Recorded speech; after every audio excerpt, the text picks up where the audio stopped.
Good afternoon, everybody. This is Elizabeth Viola, the Chief Program Officer at the Early Learning Coalition of Marion County.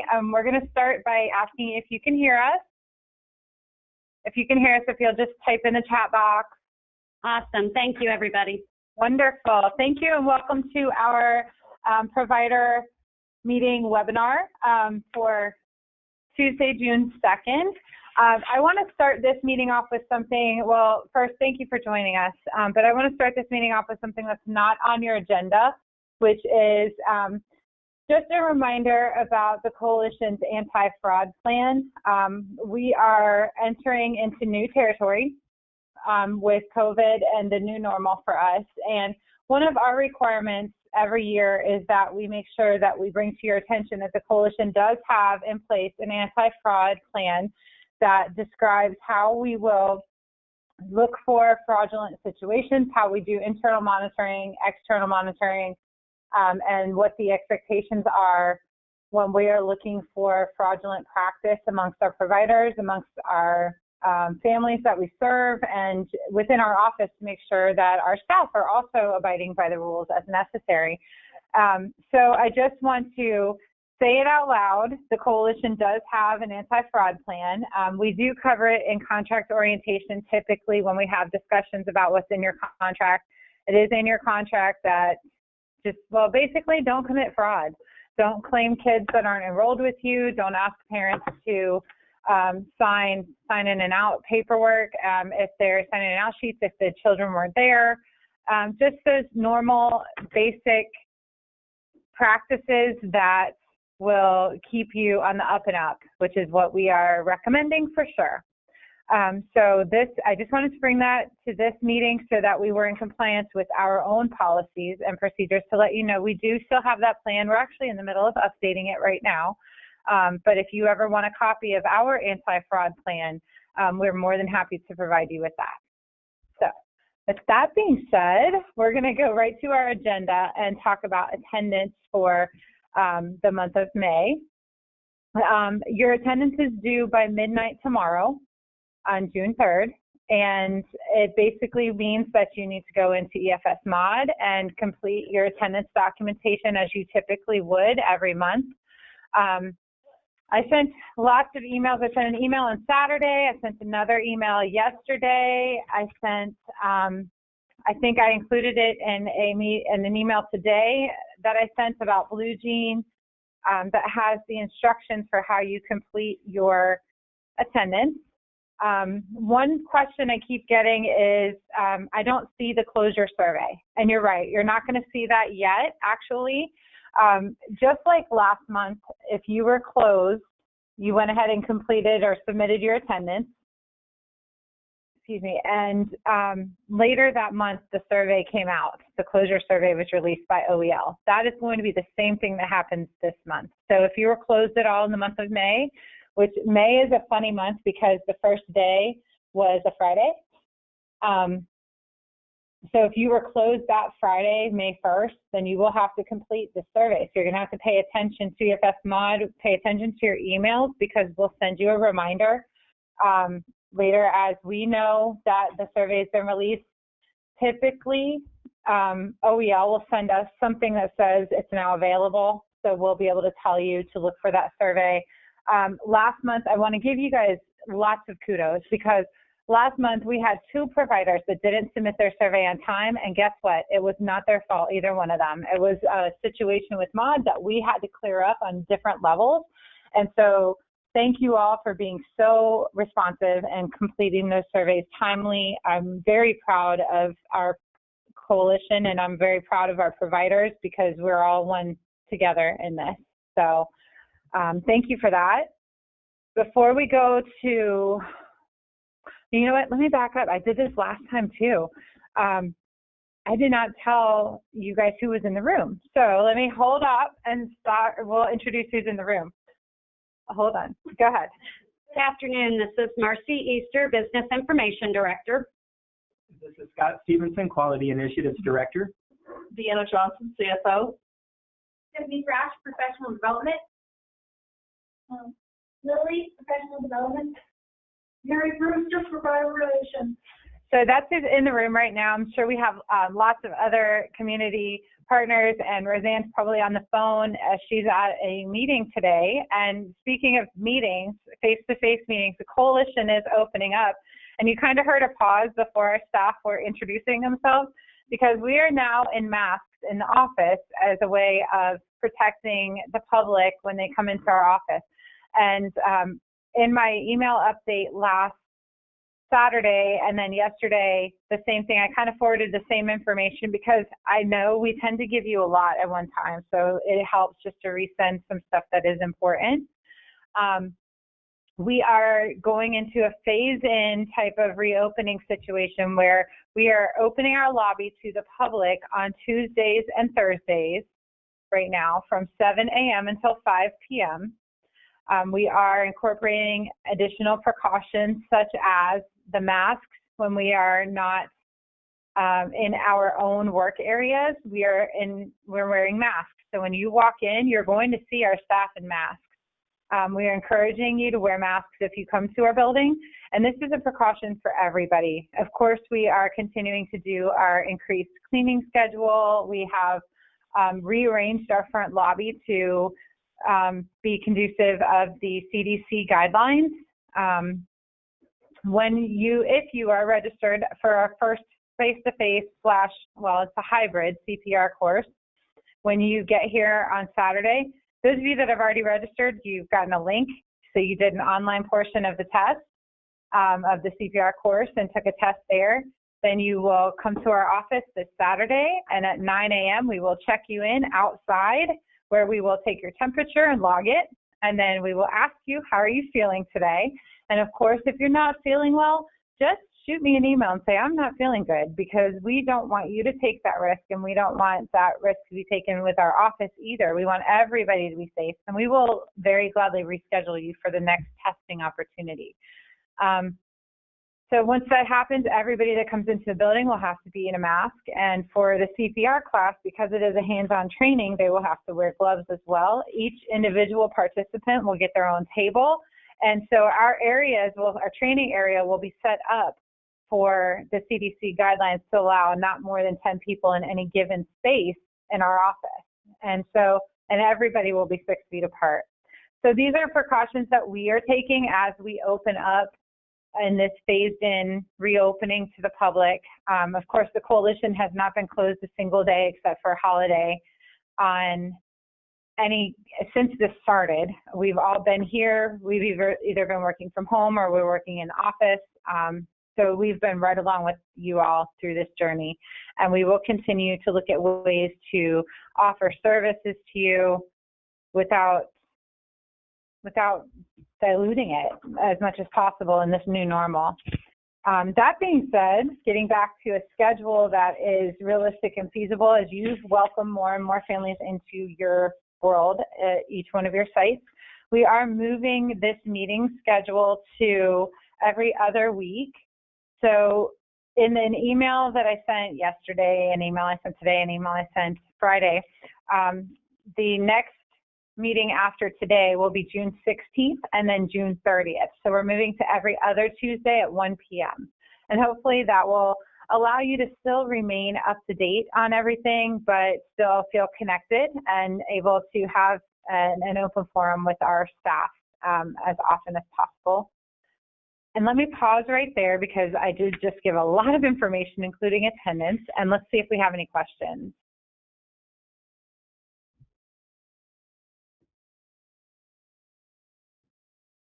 Marcy's looking right now. No questions so far. No questions so far. So we did really, really good, or you're just like, what? And that's okay. If you have questions later, we will always come back to them. In order to ask a question, you would just type it into the chat box up in your screen there that has that's like the menu for the webinar calls. So the second thing on our agenda is the bonuses for first responders.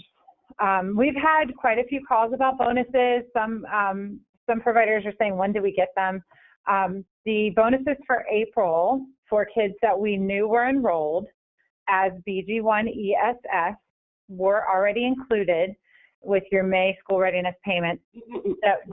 Last Friday. Sorry, they weren't included with your May payment. They were separate payments. They went out last Friday, though. They were approved.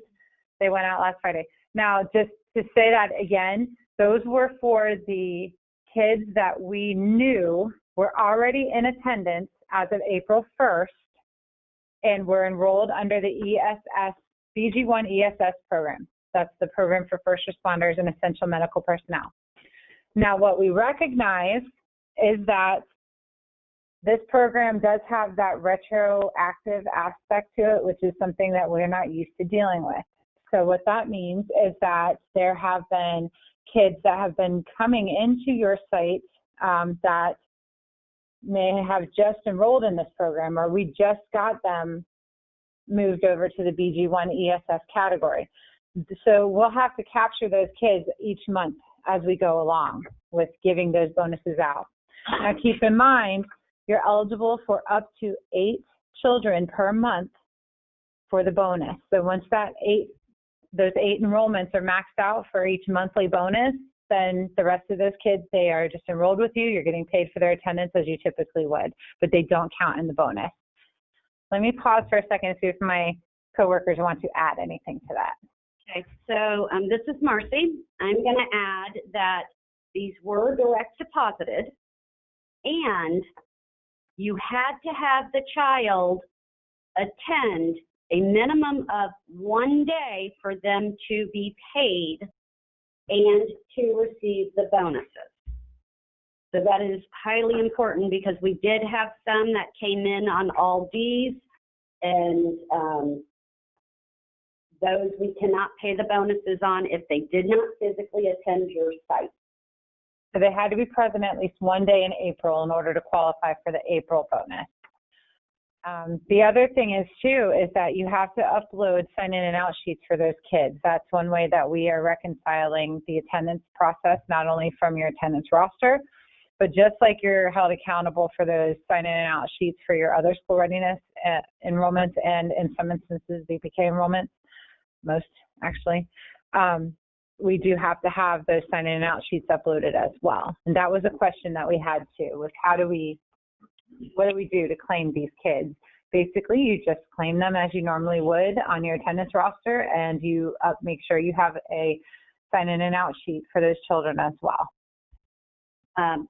There are a couple of questions. Okay.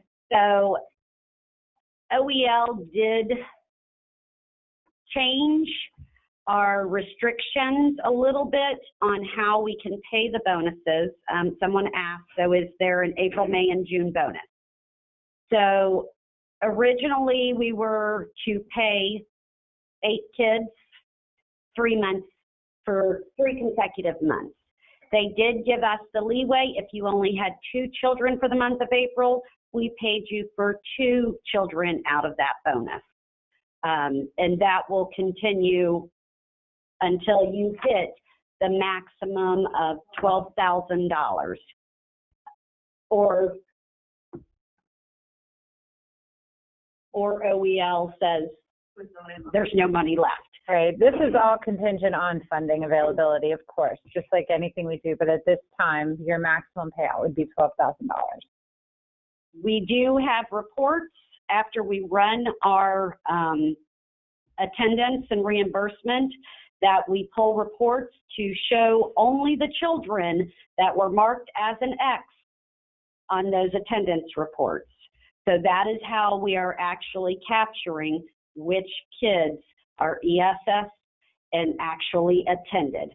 So if your reimbursement reports that you guys send to us, you fill out and you submit to us through MOD, are showing Ds, As, Es, they're not gonna show up on this report for a bonus. The child cannot just be enrolled, they have to be enrolled and attending at least 1 day. There are a couple other questions, so bear with me while I go through them.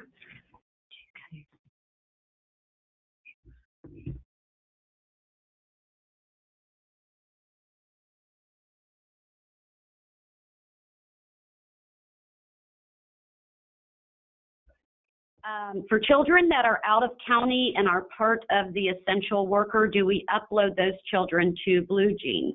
You will upload the sign-in and outs to Blue Jeans. Our report actually shows the children that are in our out of counties. So that is actually covered as well.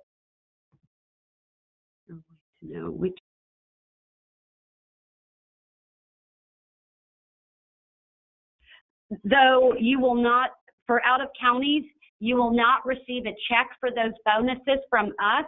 We are actually reporting those to your base county. So your base county will have a reporting from us that states these children are essential and they're due the bonus to you. So you will have to get with your base county for that check. We're still looking at questions, so hang tight.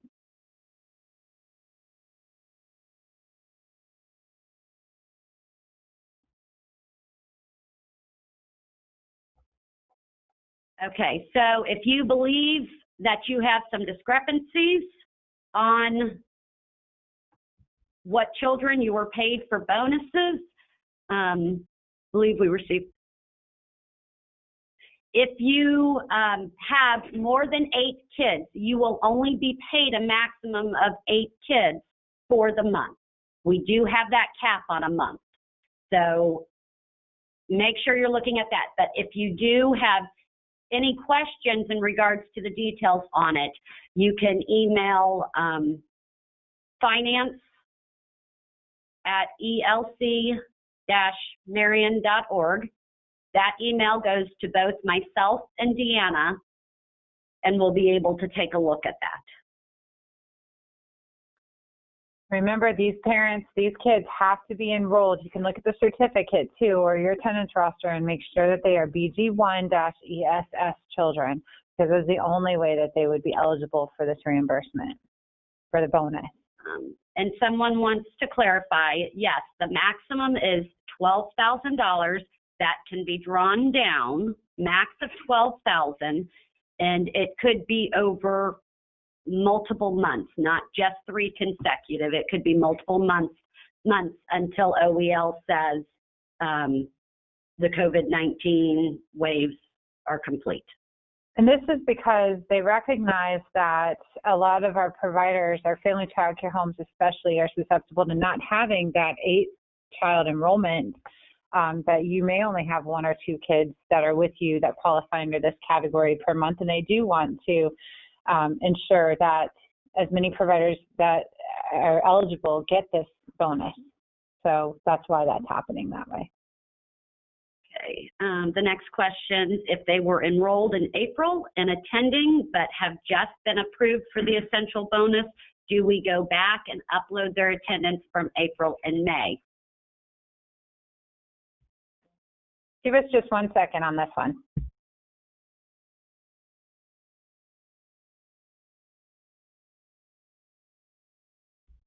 Okay, so this is a question that is the answer is pretty involved. So as long as the child was enrolled with you as a private pay enrolled child, then you would go back to your April attendance and claim them as long as they are now BG1 ESS kids. Okay, now you do have to have your sign in and out sheet to go with that attendance. So you'll upload that sign in and out sheet to Blue Jean for those children, and you'll go back to your April attendance and claim those kids, even if they just got approved today, because that is still happening. So they have to have attended your site as a private pay attendee enrollment at that point.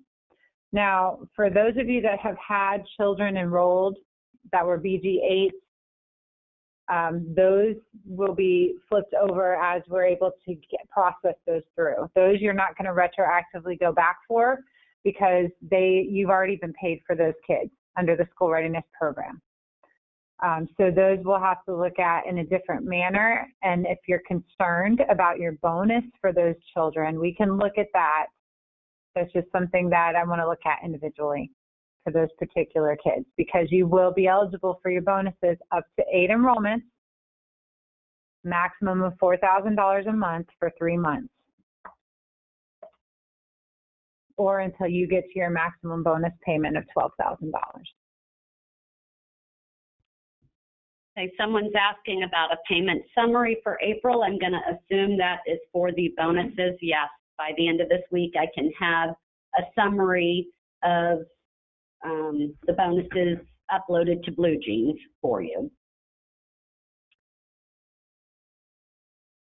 When will we know if parent SR rates are going to continue to be paid by the ELC or back to the parents? So right now, we only have approval through June 30th for parent fees to be paid. So at this time, until you hear something differently, you can plan to begin charging your parent fees effective July 1st.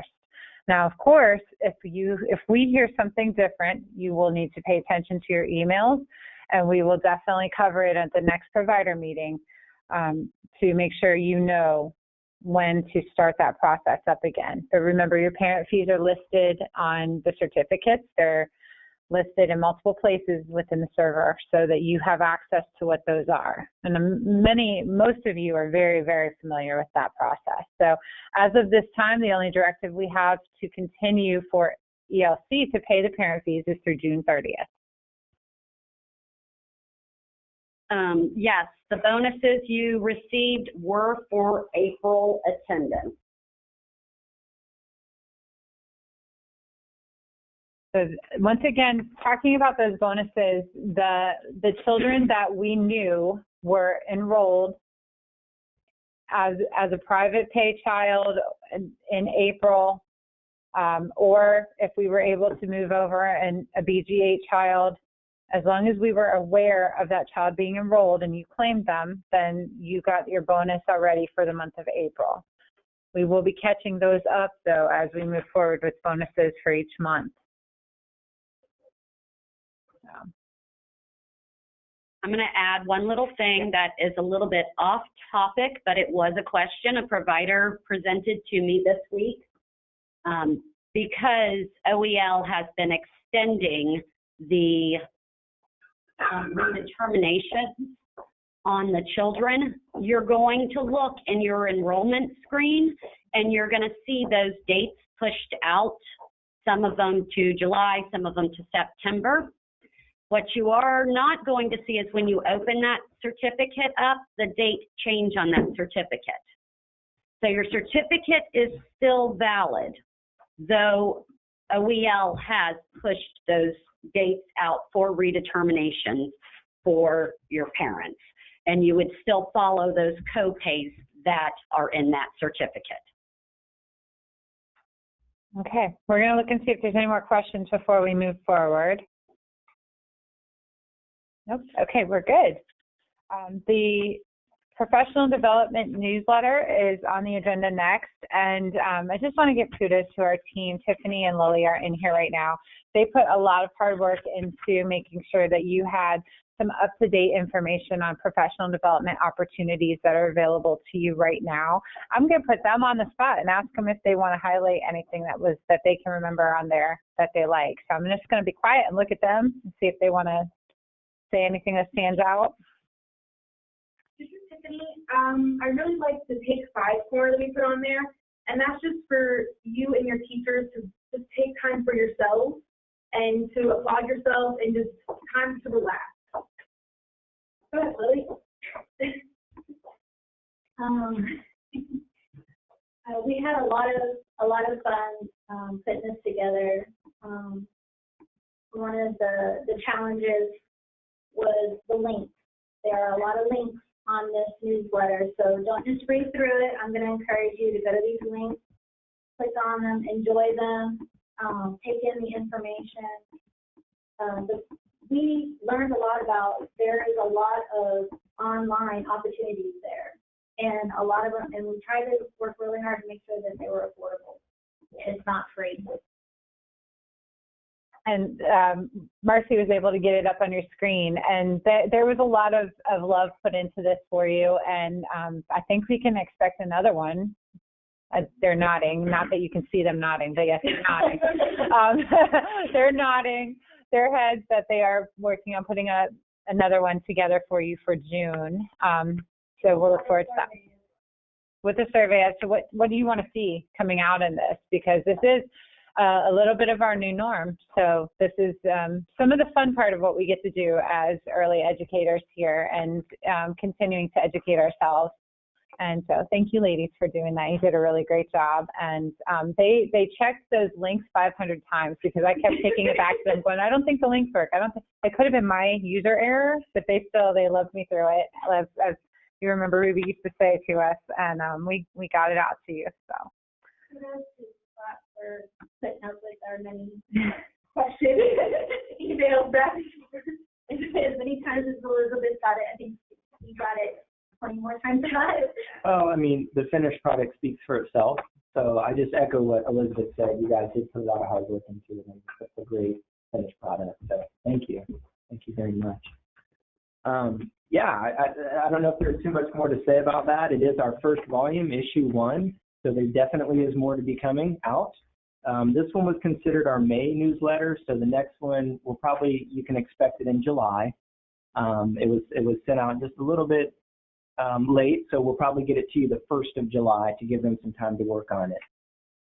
But yeah, it has great links, professional development opportunities, resources, tools, trainings, how to register for them. So yeah, take a look at that and let us know. You can send me emails as well if you want anything that you think would be of value to add in there. Next on, do you have a question? No, but we do have terrific idea and layout. Thank you. Thanks. Awesome, thank you. There's a question mark beside me. Save it there. So the next item on the agenda is for our providers who are on probation due to the VPK readiness rates. So it really is geared towards the VPK providers only. We still have about 30 providers out there who have not yet submitted their improvement plan. I believe that means 12 of you have, so thank you for that. I know there's been some questions around it, and this Friday, on the 5th, we're fortunate enough to have Anna Gonzalez, who is our OEL regional facilitator, provide a virtual webinar to really just to walk you all through the improvement plan online and to answer any questions. So I get the feeling maybe some of you pushed back submitting this until you had that opportunity for this training. So it will be on the 5th, and I did send out to all providers on probation a link to register for that and to participate. So with that being said, that's going to be on Friday, so we're really pushing to get these done. After you've had that training, we're asking that all improvement plans please be submitted by the 10th. So that would give you, I believe it's next Wednesday. If you need further assistance, even before this training, if you need assistance with this, I would encourage you to reach out to our provider relations specialists in the office, and then our quality department. Again, I can't say it enough. We have the two. We have Sienna McFarland and Mary Brewster. So if your center begins with the letter A through I, you would contact Sienna. If it's L through Z, you would contact Mary. And of course, I'm available too if they're not. So we can pause for just a moment and see if there's any questions about providers on probation or that improvement plan.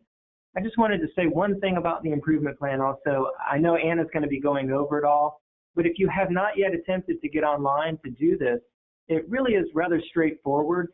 And again, you're just submitting what your plan is. There's time after this to complete the plan. So it shouldn't really take more than, depending on what you choose and how you want to do it, it shouldn't take you really more than maybe 20 to 30 minutes. So I got my letters mixed up before.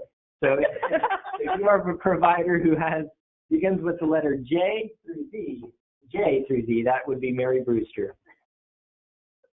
Nice recovery. I love that. We're over here writing him notes going, what about these 2 letters? And he's like, I got it. There is 2 comments. One is on CPR. How can we get a reset for the CPR exam online? So this is our first time, as you know, doing a hybrid course where part of the course is online and part of the course is in person. And we did have quite a few people that need to get the course reset for them. And how you do that is by responding to American Heart Saver. Actually, you may not be able to respond. I think it actually says do not respond or don't reply, something to that effect. But if you write to info, which is INFO, at AmericanHeartSaver.com, then they will be able to reset your course. And if those of you that are interested, we have not set up another course yet. I'm very interested in seeing how this one flows before we set up multiple additional courses. But so far, it's looking really promising.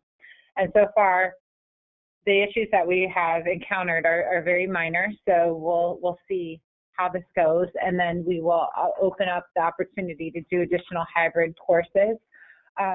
When we were setting this up last week or the week before, when we did our conference, our last webinar, and we talked about CPR courses, I had made the statement that DCF was good with virtual courses, and very quickly our counterparts at DCF were very understanding, but then did let us know that there's only certain types of online DCF courses that are available, and some of them are through Zoom. So if the hybrid course is not something that you're interested in, you're not comfortable doing any kind of face-to-face training at this point, I can provide our professional development team and Scott with the details that I have learned through this process so that they can give you alternate opportunities to take CPR and first aid, because we know this is a required piece for you to update. So we also know that you all love that we offer it for $10. So we're going to continue to look at ways to keep bringing that to you. Do you have any questions right now before Scott moves on? We're just looking for questions before we go to the MiniGrant update.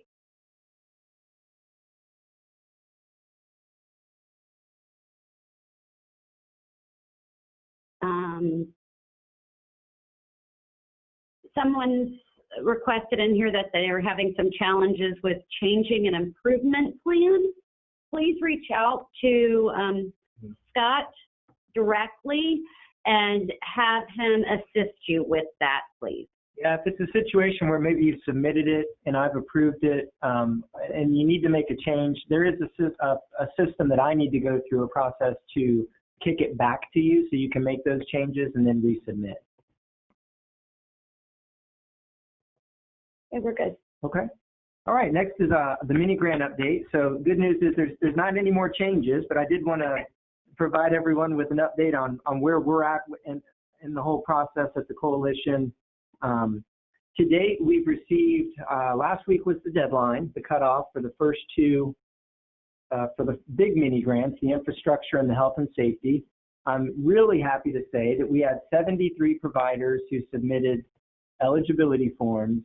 And I want to say there's only 4 that we're still looking into, so that means at least 69 providers who are going to be receiving some monetary assistance. So that's yay! That is awesome.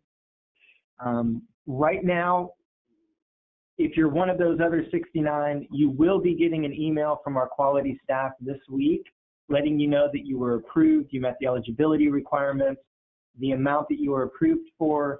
And I can tell you that the payment, we've sent those over to our finance department, and payment processing should occur no later than June the 19th, that Friday.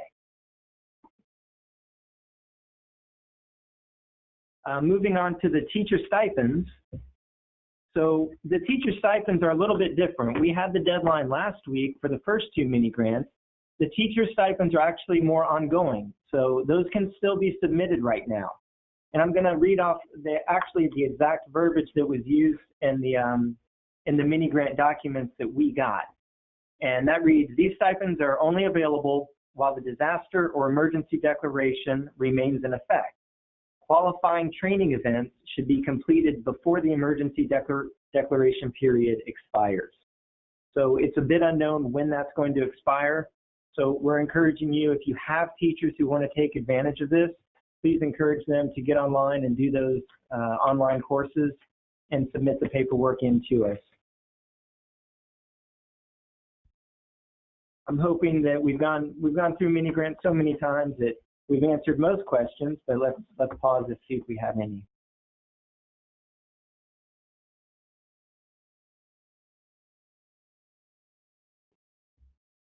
None. Okay, great.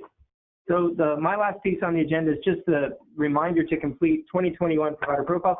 It shouldn't even be on the agenda, only because I got with my folks this morning, and I'm very happy again to report that I think we have only 4 providers who have not yet updated their profile, and I'm sure that those are in the works right now.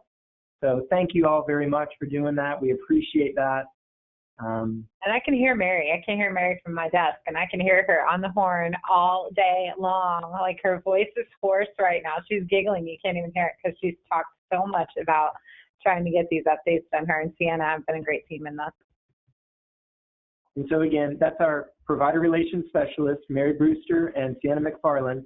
So if you're one of those 4, just reach out to them, and they'll be more than happy to assist you to get that done. Okay.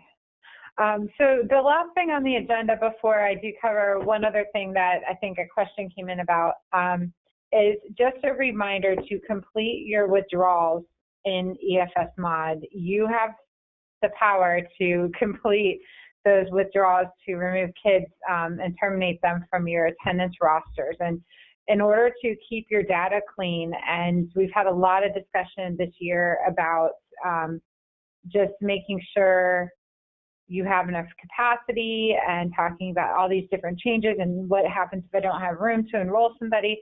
Well, part of that comes in keeping your data clean and making sure that you're withdrawing students when they need to be withdrawn. And just as a reminder, it is in your contract that if a child does not attend for 5 days consecutively, you need to let us know because without you hearing from them. Now, if you already know Johnny is in Washington, D.C. with his family for a week's vacation, then you don't have to report that to us. And I would not encourage you to withdraw that child at that point unless that's in your policies and procedures. So always going back to your policies and procedures about attendance, going back to opportunities to follow what you have put in place with families, and then reminding you just to keep in mind your contractual duties to the school readiness program and VPK programs to make sure that our data does stay clean, that you do have an easy way of reconciling your reimbursement paperwork when you see it come in, because you know exactly who's enrolled, who should and shouldn't be there, and so that your attendance rosters are clean as well. So just a little reminder about that. If you need help with withdrawals and terminations, we can certainly walk you through that. I'm going to tell you at this point to reach out to Mary or Sienna if you're having a problem with that, and we will help teach Mary and Sienna what they're looking for, and we'll learn this process together so that everybody's on the same page. And I think I made Mary's eyeballs pop out of her head when I said that. But we'll walk, everybody will be in this together, and we will definitely come together to help. So again, just a reminder, withdrawals and terminations, this is the time of year when a lot of changes happen when summer starts. So Marcy also gave me a little blurb on here to talk to you about the CDC guidelines for summer.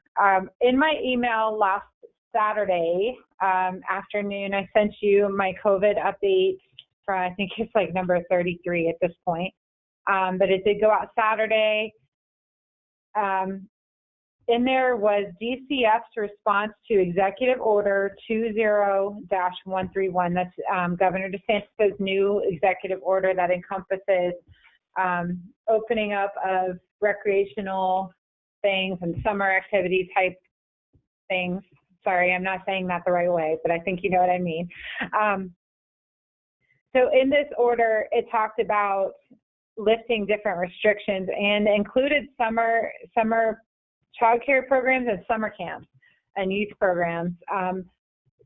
I'm going to ask you to go back to not the past one that I just sent, but the previous COVID update 32, I think, has in there the CDC guidance for child care providers and summer programming. And I've actually pulled out the 2 sections that were out of that 60-page guidance document that pertain to you all. So off the top of my head, I believe page 40, 41 in there is child care provider guidance, and then the next section ends up being summer camp guidance. But in there, it talks about the questions, is there limitations on capacity? You need to follow your licensed capacity. You never want to go over your licensed capacity, but the guidance is still out there to follow the CDC guidelines.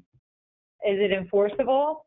Nobody's enforcing it. It is a guide for you. So at the bottom line to all this is the safety and the corralling, if you will, of this virus and making sure that we don't spread it throughout our community.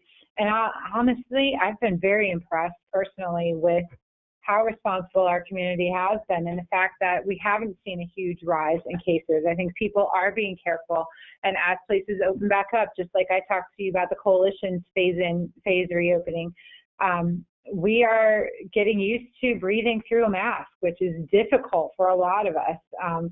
Deanna's shaking her head. She's never going to be used to it, but she's going to have to do it because she cares about other people just like we care about each other, because the mask actually protects you from me. I know some of you have been waiting for that for a long time, but my mask protects you from me, and your mask protects me from you. And we have to take in consideration everybody in this.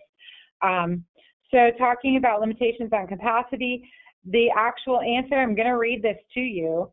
Are there limitations on capacity? And this is in pertaining to the executive order. Only limitations on capacity as a license.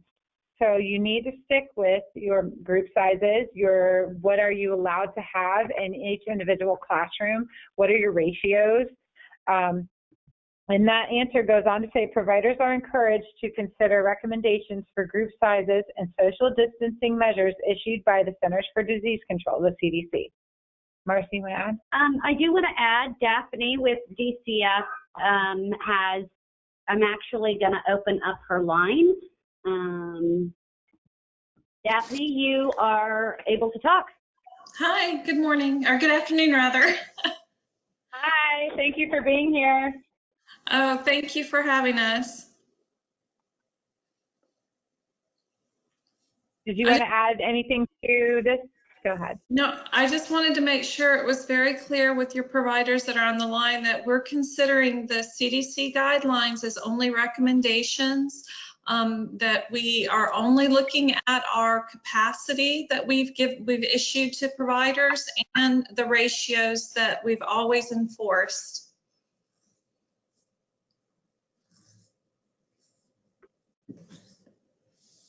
Thank you so much. I appreciate that. And that's very clear. I think that DCF has made that very clear that these are recommendations. And the bottom line is safety, the health and safety of the children. If we're not healthy and safe, then we can't do our job as early childhood educators. And there are a lot of questions. Go back. I actually put, you guys, on Saturday, I actually put in the email DCF's direct answers so that you have them black and white. There's no question, there's no interpretation differently. It is what it is, and it's in there. And that is something that you can definitely go back to as you're planning your summer programming. So let's pause for a second. Thank you for being here again. We appreciate our partnership with DCF so much. And your willingness to jump in as needed. We really, really love that. Thank you. We do not have any further questions at this time, so our next meeting is going to be on Tuesday, June 16th. There will be one additional COVID update that goes out this week that kind of encompasses some of these other things in here as we learn new things or don't learn new things, even if it's just a way to go, keep being awesome COVID update.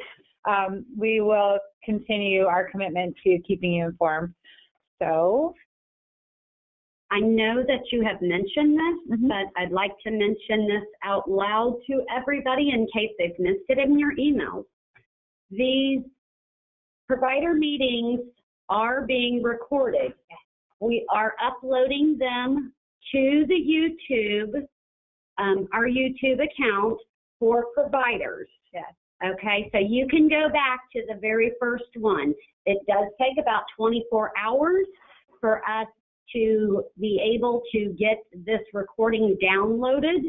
So it may take 24 to 48 hours to get it uploaded, but we are placing these on our YouTube channel for you guys to review. Yeah, so anytime you miss the rambling of my voice, you just go on there and there's like hours and hours of content now. I've been rambling on YouTube. And the whole thing with that is you can go back, because some of you would ask us if we could do that for you, because you're not able. 1 o'clock is not ideal for everybody all the time, we know. And that's okay. So Marcy works her magic, and Cody is uploading them to YouTube. And the link is, I've been including the link with the provider meeting information. So that is there for you to go back. So yeah, anytime you miss me, or Marcy, or any of us, Scott now has some hours of rambling, we're good. We got lots of content on there for you to look at. And if you have a request or anything else, I don't know, we'll be here. So we'll put together a little show for you guys. Anyway, have a great afternoon. Continue to be safe, please. We look forward to answering emails, phone calls, and working with you directly. And happy Tuesday. Thank you, everybody.